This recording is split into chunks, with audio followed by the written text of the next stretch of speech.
Hello everyone. So today here is a very interesting case of a 43-year-old female who presented with complaint of abdominal pain to the emergency. An ultrasound of the patient was done and later MRI was advised, and on MRI what we can see is this is a coronal image, T2 coronal. So in this image what we can see, this is a uterus. This one is uterus which is showing subtle deviation to the right side, and if we trace the ovaries, so this is the right ovary which is apparently very bulky with a very edematous T2 hyperintense stroma and peripherally displaced follicles in comparison to the normal looking left ovary.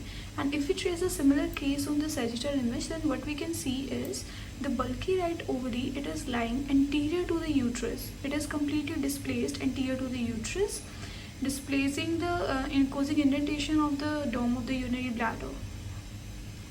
So on axial also we can see, on axial images we can see the relation of the bulky ovary anterior to the uterus, and as well as on axial images we can see, this is the uterus, we can see this soft tissue thickening lying anterolateral to the uterus with the T2 flow voids within.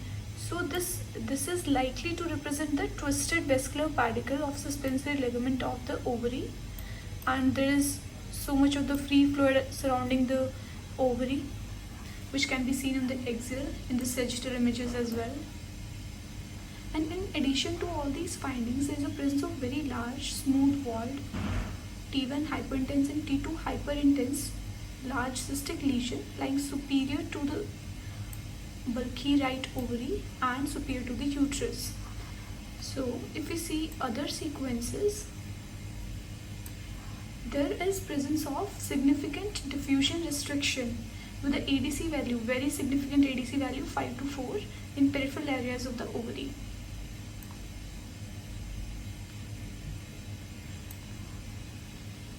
And this is a post-contrast image.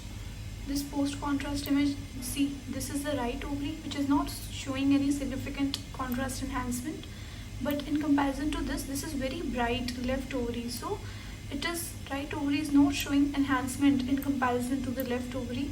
So basically this is a case of a 43-year-old female which is on MR, there is presence of displaced anterior, there is presence of a large bulky ovary with edematous stroma lying anterior to the uterus and a large adnexal cystic lesion in the right adnexa. And in addition to this, there is presence of contrast, there is no contrast enhancement in the displaced ovary, and there is presence of significant diffusion restriction which favors the infarct in this case. So basically it's a case of right ovarian torsion with infarct.